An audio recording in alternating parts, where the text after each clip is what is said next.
welcome to the Deep Dive.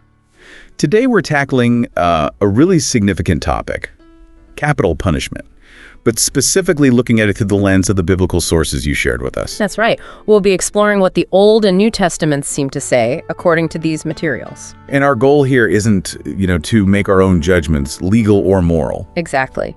We're focused on unpacking the arguments and the interpretations within the source material itself. And we know listeners have different backgrounds, so we'll try to explain any potentially dense theological ideas clearly. Yeah, definitely. This isn't just about getting a quick summary. We want to understand the core principles the source is presenting and what they imply. It's all based on these theological readings of Scripture. So let's dive in. Where does the source suggest we start? Old Testament. Yes. The foundation. Okay, the source points right away to Genesis 9:6 as the primary decree. Right. Whoever sheds man's blood, by man shall his blood be shed. And the key reason given. For in the image of God made he the man. So the source connects it directly to the value of human life because we're made in God's image. Precisely. It's presented as this foundational, divinely set standard about taking a life. It's not just about the act, but why it's so serious. And the source argues this wasn't just, a starting point. It carried forward into the Mosaic period. It did. The source brings up Numbers 35.33 here. What's the significance there, according to the source? Well, that passage talks about the land being defiled by bloodshed, and the source highlights that. It says atonement can only come through the blood of the one who shed it. So it reinforces that Genesis principle within the specific laws for Israel. That's the argument, yes, that it remained a crucial part of God's law for the nation. Okay, now this is where it gets really detailed. The source lists 16 capital crimes under Mosaic Law. 16, yeah. And it helpfully breaks them down into categories: civil, religious, and sexual matters. Let's tackle the civil ones first. Premeditated murder is obviously number one. Naturally. The source points to Exodus 21, Leviticus 24, Numbers 35. And it highlights some nuances there. It does. It includes things like causing the death of a bystander or even an unborn child during a conflict, but it also clearly separates this from accidental killing from manslaughter. So intent matters hugely. Very much so. That distinction seems critical in the source's view. Okay, next on the civil list is kidnapping. Yes, Exodus 21 and Deuteronomy 24.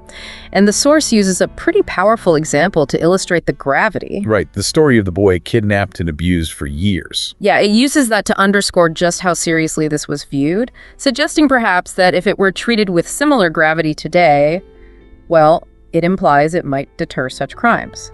Then we have striking or cursing parents.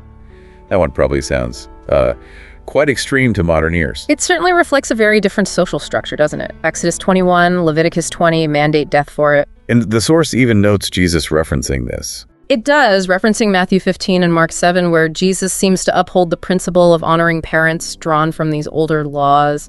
It really shows the high value placed on familial authority and respect back then. And the last one under civil matters, incorrigible rebelliousness. Deuteronomy 17 and 21, the example given is the persistently disobedient son. Again, pretty jarring. It wasn't just about being a difficult teenager, though. The source presents it as in a complete defiance of authority, parental and societal, that was seen as fundamentally destabilizing and beyond correction. Okay.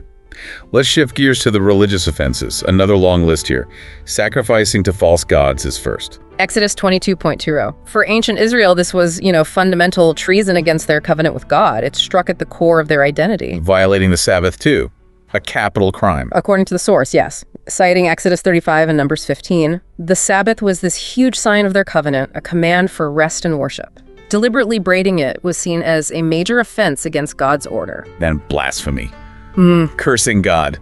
Leviticus 24 gives a specific case and mandates stoning. It really underscores the intense reverence demanded for God's name. And false prophecy leading to idolatry. That sounds serious. Deuteronomy 13 covers this. It wasn't just the prophet. The source notes that those who follow in the false prophet could also face the same punishment. It shows how dangerous they saw anything that led people away from God. A threat to the whole nation's spiritual integrity. Exactly. Then there's human sacrifice, referencing Leviticus 20. Specifically mentioning offering children to Molech. Which was seen as an utter abomination, a direct assault on the value of life, especially the vulnerable. And finally, under religious matters, things like divination, sorcery, mediums. Yeah, Exodus 22, Leviticus 19 and 20, Deuteronomy 18, all condemned. These were viewed as attempts to get power or knowledge from sources other than God, often linked to, well, idolatry again. Right. Okay, now the third category, sexual matters. And the source acknowledges these might feel particularly challenging from a modern perspective. Adultery is first. Leviticus 20, Deuteronomy 22, death penalty prescribed. And the source poses that question. What if it were a capital crime today? It really forces you to think about the vast difference in social and legal norms, doesn't it? It's less about advocating for it now and more about understanding the values of that specific ancient society. Then bestiality, incest, homosexuality are also listed. Yes, Exodus and Leviticus again. It's important, as the source implies, to see these as part of that specific covenant framework for ancient Israel, defining their moral boundaries within their time and place. Premarital sex is also mentioned, and rape of an engaged or married woman. Leviticus 21 and Deuteronomy 22 address specific contexts for premarital sex, and Deuteronomy 22 also covers the rape scenario, again reflecting a legal system with very different assumptions and structures than ours. Before we move to the New Testament, the source makes a crucial clarification about "you shall not kill." Yes, Exodus 20.13. The source strongly argues this translates more accurately as "you shall not murder." And the distinction is, It's between unlawful killing by an individual acting on their own personal vengeance, basically, versus state-sanctioned execution carried out under the law. that's a really key distinction for the source's overall argument, isn't it? Absolutely. It argues the commandment prohibits personal vendettas, not necessarily the state's administration of justice, which might include capital punishment. Okay, so that covers the Old Testament perspective as laid out here. Let's turn to the New Testament. Romans 13 is presented as, like, the cornerstone passage. Romans 13 verses 1 to 4, yes. Very central to the source's case. Paul talks about governing authorities being established by God And their role. to maintain order and, significantly, to be God's servant, to execute wrath on the wrongdoer, and the source zeroes in on the mention of the sword. Interpreting the sword as As the state's power to use lethal force, including capital punishment. That's the interpretation offered. the source then makes a contemporary connection, suggesting a sort of breakdown in modern justice systems. It does, yeah. It mentions things like overcrowded prisons, early parole, suggesting perhaps a failure by governments to properly bear the sword, as described in Romans 13. That's an observation within the source itself. It also brings up the Apostle Paul in Acts. Acts 25.11, Paul is defending himself before Festus, and he says, essentially, if he's done something deserving death, he doesn't refuse to die. Which the source takes as Paul acknowledging the state's legitimate power of life and death. That's how it's framed, yes, as an implicit acceptance of the state's authority in capital cases. And Peter's letters are mentioned too. 1 Peter 2, Titus 3. Both urge believers to submit to governing authorities, who are there, in Peter's words, to punish those who do evil. So reinforcing that governmental role in punishment. That's the line of argument, that the New Testament upholds this role, which the source believes includes the ultimate penalty. Now this is interesting. The source even suggests Jesus' parables imply support for capital punishment. The parable of the pounds, the wicked husbandman. Well, it interprets them allegorically. In the parable of the pounds, the king orders his enemies executed. In the wicked husbandman, the owner destroys the tenants who killed his son. And the source sees this as Representing divine justice and ultimate accountability. It argues these parables reflect a principle of judgment that aligns, in the source's view, with the concept of capital punishment for extreme rebellion or evil. Okay. Now, obviously, there are strong objections to capital punishment, often raised from a biblical perspective too. The source tackles some of these. First, turn the other cheek. Matthew 5.39. The source explains this as being about personal relationships, about not seeking individual revenge. It contrasts this with Romans 13. So personal ethics versus state justice. Exactly. It draws a line. Romans 12 is about personal non-retaliation, loving enemies. Romans 13 is about God delegating the administration of societal justice, including punishment, to the government. One doesn't cancel the other in this view. What about the woman caught in adultery in John 8? That's a very common counterexample. It is, and the source goes into quite a bit of detail here, arguing there were specific legal reasons why Jesus acted as he did, reasons that didn't invalidate the law itself. Okay, what are those reasons according to the source? 4 main points. 1, were there the legally required 2 witnesses? Maybe not. 2, where was the man?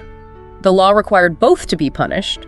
3, the accusers themselves were guilty, and the law said the witnesses had to be guiltless to cast the first stone. Deuteronomy 17.7. Exactly. And 4th, and maybe most importantly, this was a mob, not a legal court. Jesus wasn't legally empowered to condemn her in that setting. So the argument is Jesus upheld the process of the law and didn't actually comment on the validity of the death penalty for adultery itself in that moment. That's the interpretation presented, yes. That his actions were legally correct within the context and didn't undermine the principle. Another objection: it doesn't deter a crime.